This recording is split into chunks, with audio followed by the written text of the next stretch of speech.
Everyone, and welcome to our session. Thanks for joining us for our workshop for building your first AI native app from problem identification to working prototype.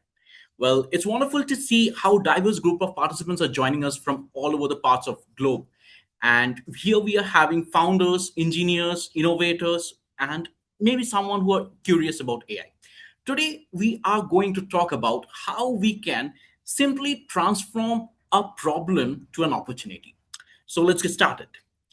Let me give you a quick heads up on how we are going to go about the next 1 hour.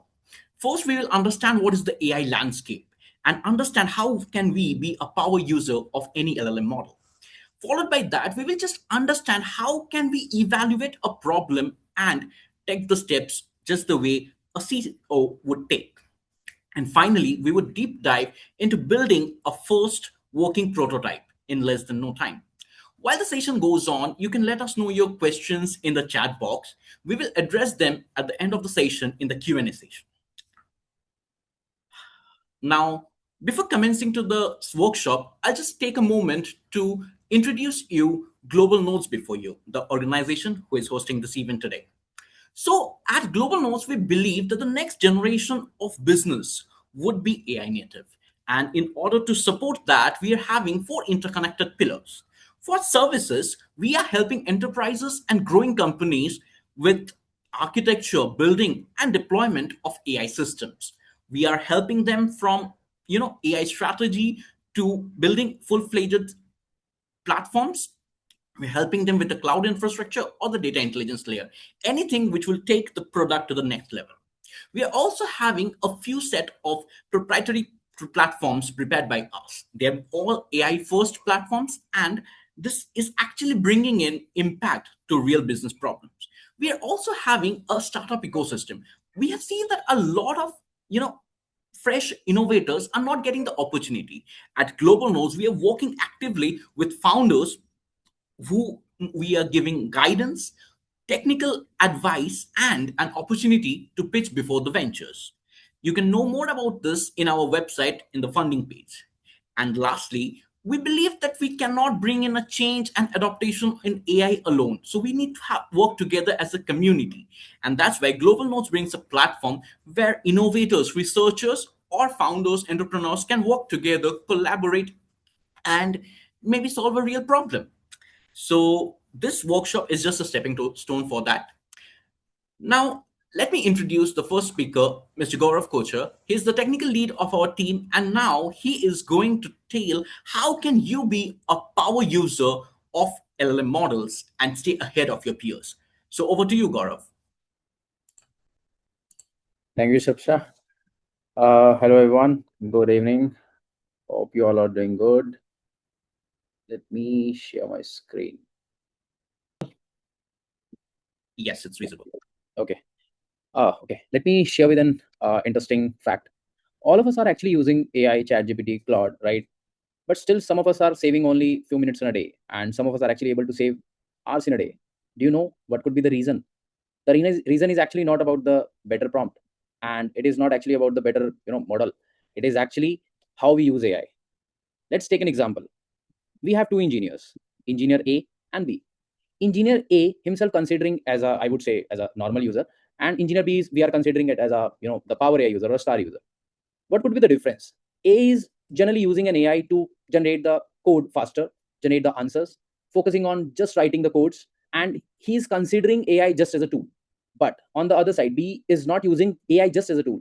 He's considering AI as a thinking partner so that he can take the better decisions, so that he can take he can explore the multiple approaches. He can identify the hidden risk, right? So if I say the quality of the AI output depends on the quality of information you provide, yes, it is. The quality of information is actually, I would say, is the context you provide. We have two prompts. The one is just saying add a new status field to the order table. But in the prompt with context, what we are sharing, in the context, we are actually saying we have some records. I think it's saying 20 million records in the order table. And we are also saying like it's a production system serving the live customers. Is it downtime or not applicable on this prompt or not? The migration should be backward compatible or support the rollback or not. So in the prompt with context, it is very, very important we provide that context so that Claude knows about all the context when he provides the solution. We should stop asking AI for the answer. We should start asking it to challenge you. Yes. If we don't do this, Claude is not going to automatically do this. We can ask our Claude, or we can instruct our Claude to act as a critical thinking advisor. And what will happen if we do so? It will challenge our assumptions. It will compare all the options, whether it's risk, efforts, outcome, or cost, or any evaluation. It's not about these parts. We can also highlight the missing information, identify the hidden risk, whatever that. But if we don't provide, or we don't instruct the Claude, what would be the output? The output is going to, probably he might confirm your whatever the first answer you get, it might confirm it, or it might agree with your framing, whatever the disconnected thoughts you have shared. Okay, yes, he says, okay, yes, you're right. But yes, with the instruction, we can challenge our own assumptions. How we can set this up? There are two ways to set this up. Definitely in the global setting, we have that opencloud.ai browser. And if in the general profile section, we can have that instruction for the Claude, where we can set that instruction in such a way, like act as a critical thinking advisor, where you can challenge my assumptions, give me the better solutions, where the aim is not actually to make me happy, is just to make me take the better decisions. We can act that, we can add that prompt accordingly in the global settings. But in the project instructions, it is going to be specifically to the project. But the difference here is the instructions we are going to provide in the project instructions, it is not going to be applicable outside the project. It is going to be applicable within the project. I'll definitely share you the example prompt over the chat. This is how it looks like. This is the global setting, and this is the project instructions. In the global setting, if you see, we have that instruction for Claude. If I just zoom in to show you how it says, like we have that instruction for Claude, where we can add that prompt, so that Claude always think about those perspective while we are chatting from the Claude. And similarly, we can also set the project instruction, but in that project instruction and the global setting, they both work along the way. This is not going to override the instructions. Okay.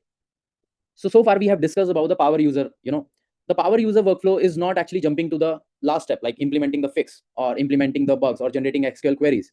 What it is doing, it is actually understanding the problem, investigating all the details, or he might be debugging whatever the investigations we have, and challenge the assumptions, questions, whatever we are having, and decide accordingly whatever the cost we are having, risk we are having, and the outcome, and definitely then implement. It is not directly jumping into the last step. So the conclusion here is, we shouldn't use AI just as a Google search engine. We should use AI so that we can provide some context, and we can get the relevant information from the Claude accordingly. Thank you. Over to you, Saptashya. Thanks for those insights. And well, after understanding the various models and how we can actually become a power user, the next question which comes up to our mind is that how can we actually identify your problem and then start building along it? So in order to address that, we'll move on to our next segment of our session. Let me introduce before you all Mr. Arvind Awasthi, our CTO. And today, just let me give you a little heads up about this person. He is having approximately 17 years of industry experience working with various teams across industries like automobile, retail, healthcare. And he is actually observing problems on a day to day basis. And the first thing which he does is how can we solve it or at least taste it in the market? So today, in the next few minutes, he will walk us through how can we actually identify a problem and then start building along it. So over to you, Arvind.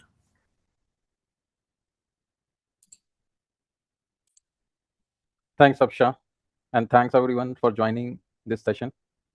I can see a lot of people have joined to understand how we convert our problem to a opportunity. So in 2023, if we talk about, every product is having chatbot. Using that, people can just interact, get the engagement within the product. In 2024, we got to know about RAG. So it is very defined. You are getting response, not hallucinated. Rather, you are getting the response from the database. You're getting the response from the inventory of your own records that you actually looking for. And in 2025, companies are started replacing entire workflow with AI. So that shift is not incremental shift. It's an architectural shift that is happening now, and it's continued. And people are looking for a product that basically backed by the AI, not just a part of that. So what it means, you are having an AI feature in the product, and you are having a product that backed by AI, is what called native AI app. So AI native app is basically built on the base of the background run by the large language models, be it GPT, Claude, or any other model. So think about that when you are having a feature and you turn it off, so your application is still working. But if you are having a feature or say functionality in the application that is depending on the AI, if you turn it off, it is not usable enough. So that's the difference between a feature within the application that run by AI and an application that contains all the things controlled and executed by the AI. Now coming back to the problem. So if you think about the C-suite people, so they don't care about the API. They don't care how the API response is curated, how we are passing it, how we are making it meaningful, and getting to the level of uh, experience layer. What they are very much concerned about: am I getting the kind of response I'm looking from the AI, or I'm losing something that can bring through the AI?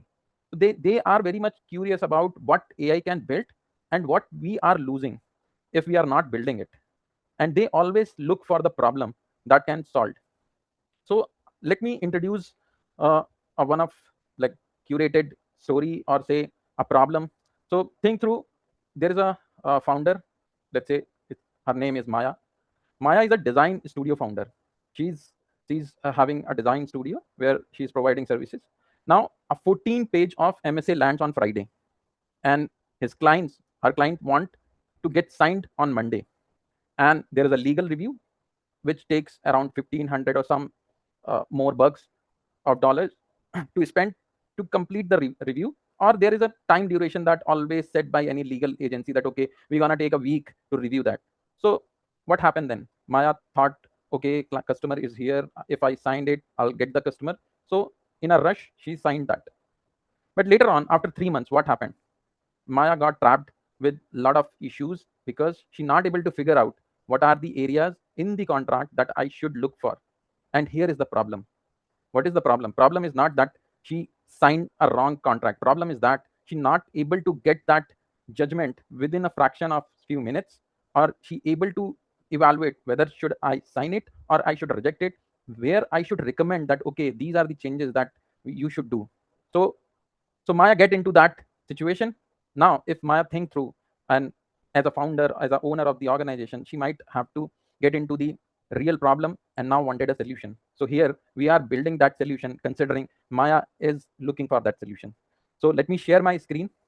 And prior to building that, just to because a lot of people from the technical background and people aware about it, we have we are not going to like write each line of code and building up very complex things, but we are solving the problem that I have described here. To solve this problem, one of the key things that you should know, that you are having a Claude subscription, you are having a VS Code installed in your system. So till now, what I explained you can think through in your mind that okay, what are the problems that I can solve. So to get started, let me first give an initial prompt where we can define that okay, let's build an application structure, nothing more than that. So to save the time, I already have certain prompts written with me. If you look at the prompt, it is very compact, it is very straight. What needs to be done? Set up a Next.js TypeScript project called contract risk scanner. So what it does basically, it just create the scaffold. It understand that okay, background should be dark, and there is a dependency that needs to be added. What happen when we are submitting such kind of prompt? We are actually not providing a leverage to Claude that okay, it can think through a lot of areas. When we are structuring our prompts in a certain direction, then what happen? It provide us a response that we are actually looking for, and it should be production ready from the start. If we are providing a lot of open-ended things, then it can build a application in one go or in certain iterations. So here are certain prompts, interrupts that we are getting to run the applications command while building the code. So we are generating Next.js application. We need node npm package. So here are the few interrupts that is asking to create the directory. So whenever Claude needs to run any command, so it asks the permission whether it can run a bash command or not. So here what we are doing right now, we are just creating a scaffold, nothing more than that. So, and this is the engineering pattern, that you are controlling all the things at your end rather than allowing Claude to do a lot of things at own. So now if you see the file structure. Here we have a lot of files already. In the app folder, as mentioned, we have the global CSS file, layout file, page module, page GSX, and package.json. If we go to the package.json, we can see that Anthropic dependency is being mentioned here. Now coming back to our conversation with Claude. So it asking again to provide the edit rights. So it might be that we provide just for single file. It's totally controllable, or we can say allow for this session. If we are allowing for this session, it will not again prompt you or interrupt you to get started again. So now what it does, it just created the blank pages inside. If you see the code, it's not having any functionality, any component, rather it just a layout and a theme that is dark. So it's again now verifying whether the created code is compilable or not. So that's the summary. We got the things done. Scaffold is ready. Now what is next? So next is we have to build a UI for this.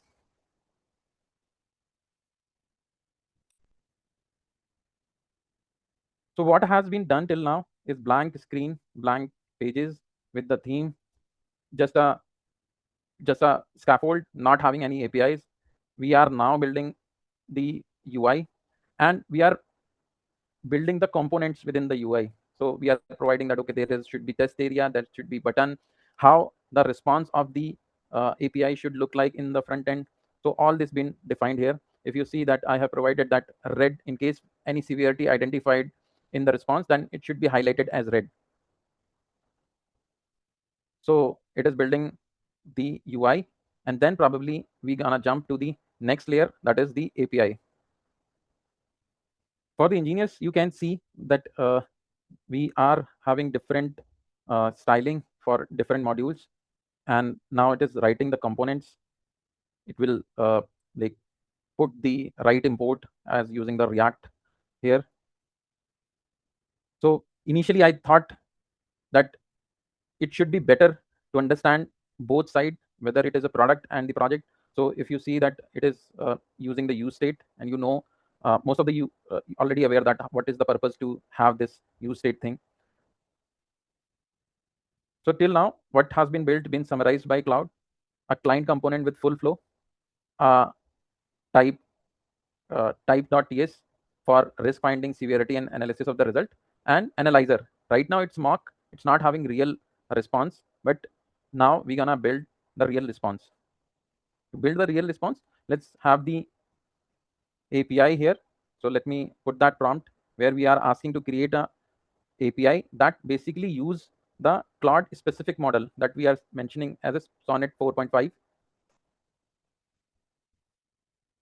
Defining the model with the prompt actually help you to get the desired result. It's not every model is built for all kind of work. So that is very important, that whatever orchestration that we are building and might be switching for a single task on different models, then those things should be very specific to the role that or the kind of output we are expecting from the model. Now it is going to build the API which is going to use the Anthropic SDK, and we're gonna call that to fetch the response which gonna display on the front end. If you see the kind of response we are getting on the chat, this involves the Anthropic SDK with tool use. So I consulted the Claude API reference, two things from its shape. The tool use, we are using multiple of tools. The Claude models actually use multiple of tools to execute any task. And when we are defining this any prompt or any task to the Claude, so we have to define also that what kind of tool choices we gonna have. Now if you see that it constructed the API also, and now it is asking me to get the API key in place. So because we are using Anthropic SDK, calling the Anthropic API to analyze the content. So already I have created one API key. You can also create that API key via Anthropic console. You can use that If you go to the console, you have this API key section where you can create an API key, you can define the usage, and you can use that API key further. Now I have added the API key in my env run the dev server. So this running the dev server could be handled out of the chat. I totally agree. But think through the situation that Maya already have. So Maya is not aware about all this complexity, and she has to build an application that solves her problem. So I have kept few things that is technical, that is curating the structure that gonna build the real application. But it is not said that not possible to build from a entrepreneur or any person who is understanding the problem and not more than technical aspect of that. So our server is up locally. So let me open that. So here you can see. So Maya now have this platform, or say page, or say API, whatever you want to call. It's a simple problem statement to a level of solution. So Maya got this. So I have kept a load sample contract button to load a sample contract. If you read out, there are different section: intellectual property, identification, confidentiality. Now I'll click the analyze.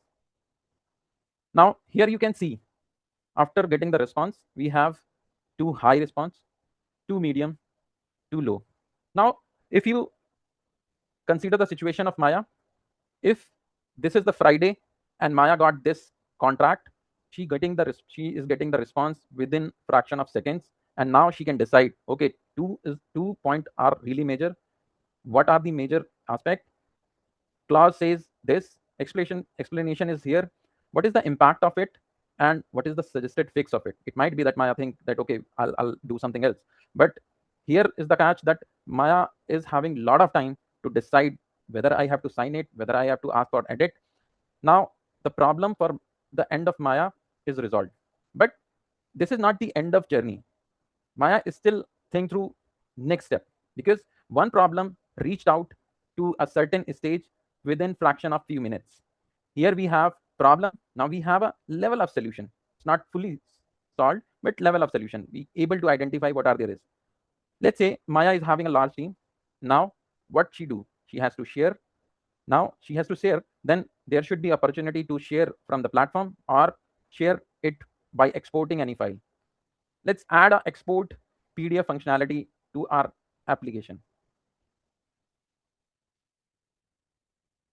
When we are having this structure ready, it's just the one thing required, that okay, it's exportable, so that we able to share it to someone who understand the legal more, or who basically a decision maker.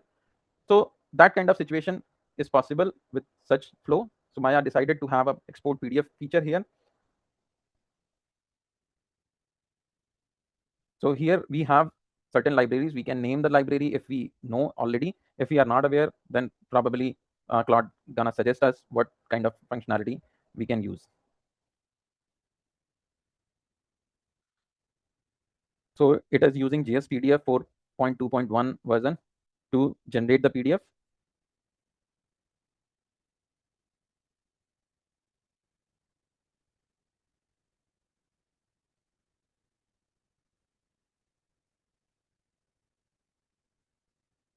Now we gonna have a export button to export this.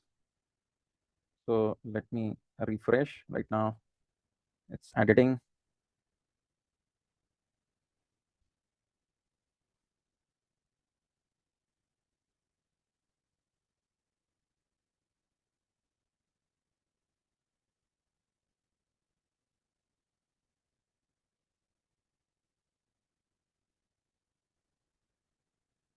Till the time it's editing, we can also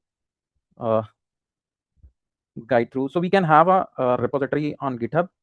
People those are from non-technical background, they can have this created with their account, and they can use it to secure this level of code. Now everything is built. Now PDF is ready. Let's rerun.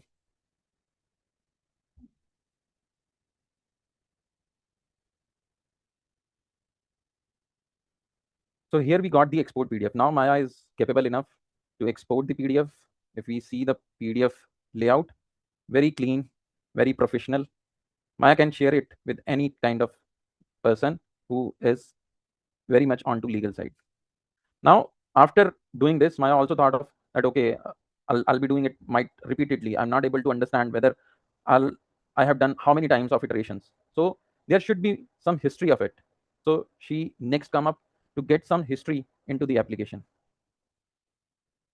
And why I'm saying that to Maya perspective, because this is how the things are moving from problem and getting a next step, first solution, then next, what next can be built, and a full-fledged product that we are solving for other people. Right now, Maya is solving only her problem, and the perspective she is having right now to have something that is basically built based on AI and getting the response on the basis of need that is been shared till now.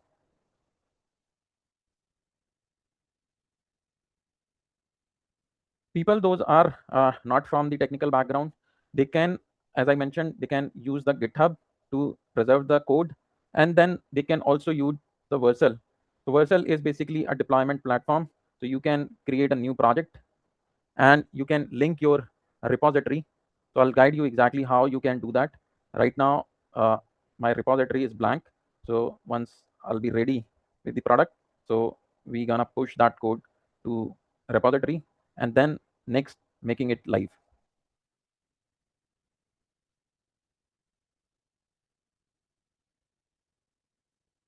So now it is making sure that every scan that has been done in the past would have history, so that anytime anyone thought that, okay, which version I should pick from the last one and compare it, so anyone can do that. Right now it's totally single user, but it is possible to build that level also.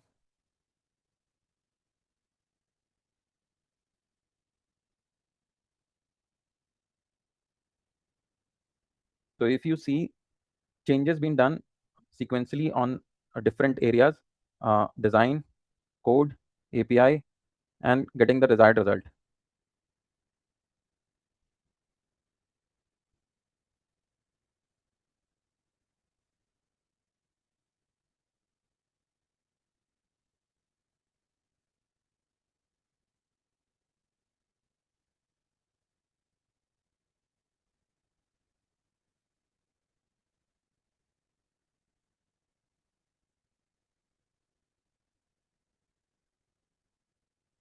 So if you see, we already got the view history button,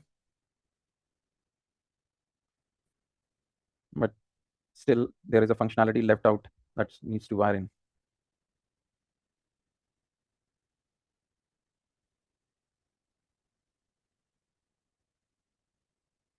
So let's test the functionality quickly, analyze.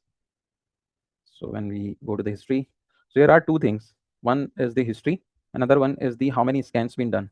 So now Maya has the view that, okay, in the level of documentation, what kind of vulnerability she able to find out. So she has the summary of it. Now let's have a, so because Maya reached out somewhere from a problem to a level where she think now that she able to share it with others, she able to maintain the persistent history. So she think that, okay, let's do one thing, let's build it for others also. So let's put some checks like authentication so that it gets ready for other people's.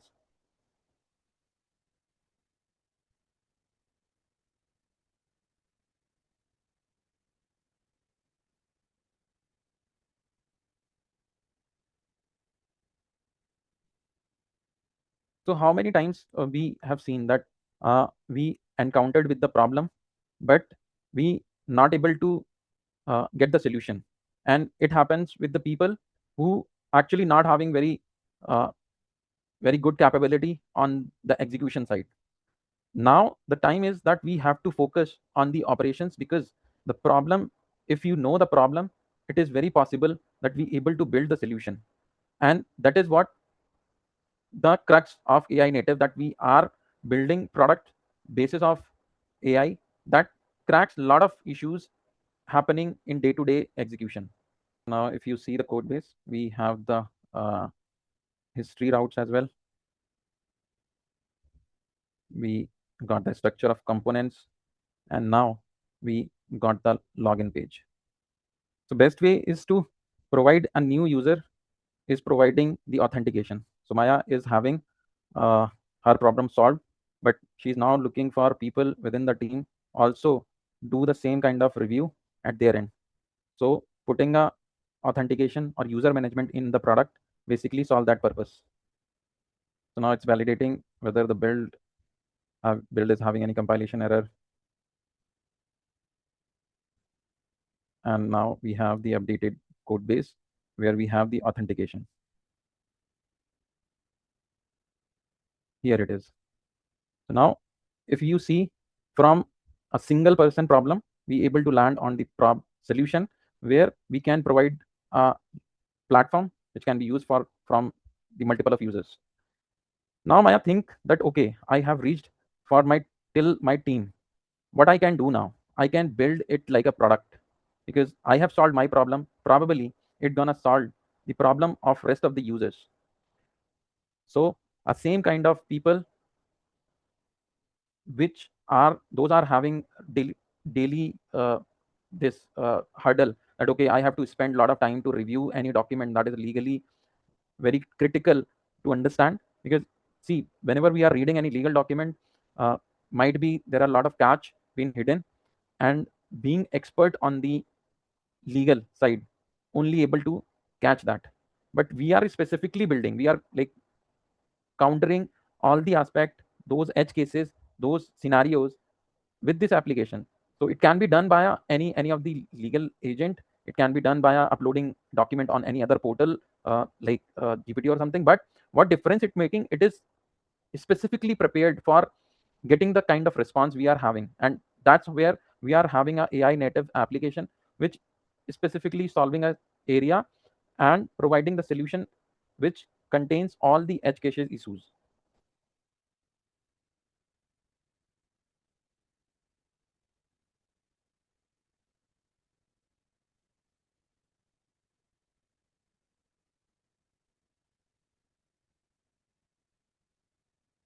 Coming back to application, we also have right now a sign up. So person can sign in up and log in and continue as demo. So till the we have a level of application that can be used within the organization. Now we are moving this application to the next level where a owner who solves the problem for her side now wanted that this problem converted into the opportunity. We go to the application code again. We can see a lot of other pages being built, a lot of components being introduced. Here we get the auth, navigation, sidebar, account, which commonly available in most of the applications. So when we are having such a state where we need to operate at the front and we are getting like troubled by daily routine, we have to sit and think through, is it the problem that I can address through any of the solution or any way which can build as a product. So for example, a lot of tools been created, those are doing daily routine things like creating the test cases for written code base or reviewing the PR, and these are the very repetitive tasks. It might be that observation is required, but problem being solved while we are having a lot of leverage to generate n number of files of code daily, and it is getting pushed to the repository. It is very hectic for a person to review that. So for that purpose also we need a solution that actually solving the problem on daily basis. So I'm not saying that it's only related to the technical aspect. You can also think what is happening around you. For example, you are building you are like investing a lot of uh, money on your health. What are the items that can be reduced or that can be improved by taking the good meal, and how those kind of problem been taken care. It's not related to the code only all the time, but we can think through problems those we getting interacted daily basis also. Our objective is to have an application on level where we able to visualize that okay, a problem where we are just talking about that okay, it's very hard to review the 16-page MSA, to having a product in the market that actually does that efficiently. So if we look at the summary, we have uh, sidebar, top bar, pages, routing, everything been done, kind of application generally people have for a product.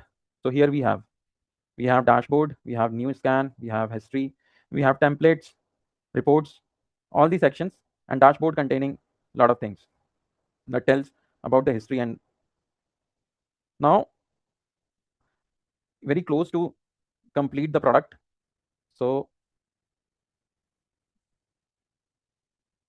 what we actually as a CEO or CTO or any owner that who is basically responsible to sign a contract, what he wants to see in the dashboard, or there are certain KPIs expected from the product. So if those KPIs can be available on the product, it is very easy whenever person land on the page to read out where we are, what kind of execution we are doing.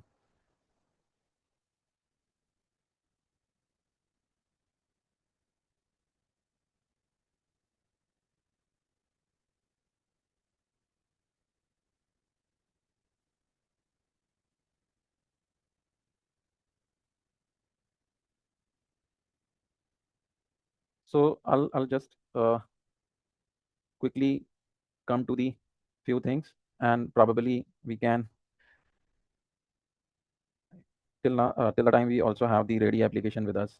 So once this command gets completed, we're gonna push that, we're gonna deploy it onto the Vercel, so we have the live build.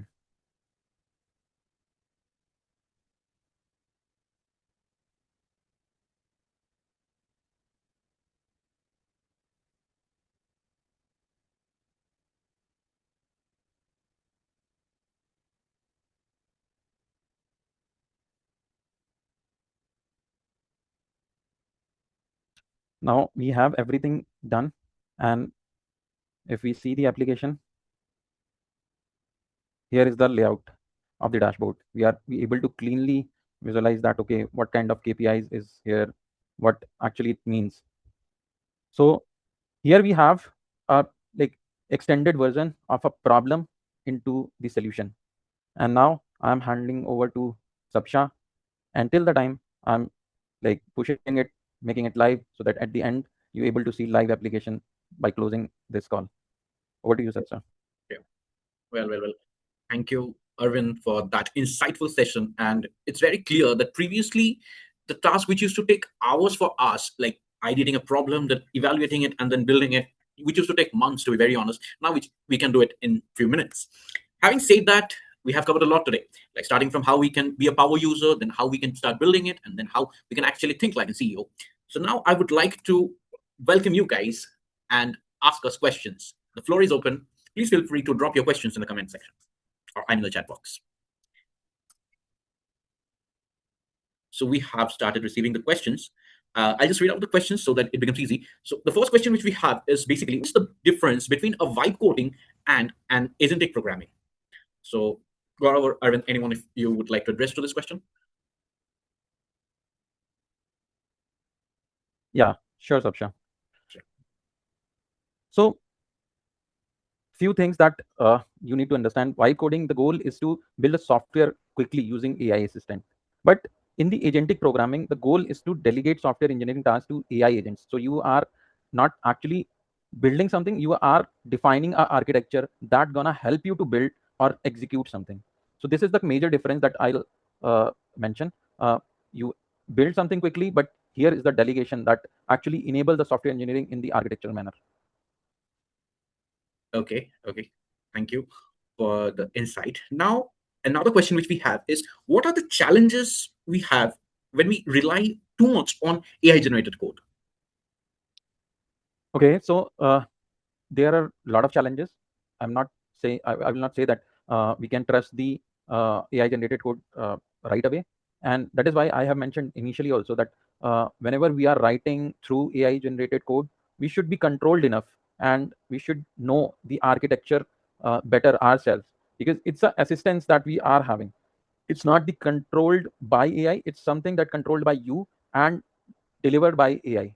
So if you are not having that much control, you have the technical depths, you have a architecture drift, or you are losing the context, what needs to be built to what has been built. So it can be anything built and you are not aware about it. Okay. Okay. So another question which I have been asked is that how do we monitor or how do we log into the you know the AI app in production? Sorry, Sapsha, can you come Sorry, again? I just repeat the question. It says that what should I log or monitor for an AI app in production? Okay, so when we have the AI native application, there is a critical thing to understand that we are consuming a lot of tokens, and if we are doing things just on the ask, it might be comes in a very like too much consumption of tokens cost us a lot of things. So we should track what kind of execution we are providing and what kind of response we are getting, so be it on the basis of tokens or the quality of response. Okay. Okay. Okay. Another question which we have is NAT suitable for building real agentic workflow, or should it mainly be used as an orchestration layer that connects AI agents with business systems and APIs? Yeah, very good question. So N8N is excellent for orchestration, but it is not where all like we should always look for. So it could do a lot of things, like it could trigger the workflows, it could connect the application, lot of things that been done. But for sure, the best use that you have asked, that orchestration is the best use for N8N. Okay. Okay. So, any more questions, guys? Please feel free to drop in the chat box. Meanwhile, if Arvind, you can just have a look if it's ready, the app which we were building. Yeah, Sapsha, we are actually ready, and I'll just Okay, give you. we just got one more question. If you don't mind, Okay. can I address that? Yeah, Is yeah, it sure. sure? So the question is, the message says that I have a question regarding AI-assisted debugging. Sometimes when an AI suggests a fix and it doesn't work, even after 2, 3 iterations, it seems to get stuck, suggesting variations of the same approach instead of exploring a different direction. Why does this happen? Yeah, definitely it can possible, because AI is not, so think like that AI is not a developer, it's not a coder, it's not an engineer. It's something that basically trained with the patterns. And if the patterns that is looking like us, like a something, and might the answer should be different. So patterns, like interpret the pattern, but it redirects to the different flow or different answer. It is possible. So that is why, and anyone who is debugging or coding should be aware of that. Okay, whenever I'm doing step by step execution, my steps should be very clean, very compact. We are not providing very open ended prompts to the Claude or any other AI tool, which can land us on like n number of things. Is more the open it would be, it would get a lot of things in single flow. Okay. Okay. So, guys, anyone, any more questions? So just going back to the application and Okay. yeah, showcasing. So coming back to Maya's point of view. So Maya is now uh, thought of that, okay, my problem has been solved, and uh, I want to market it, I want to like provide this to extend it to the people who actually having similar kind of issues. So we have clause guard.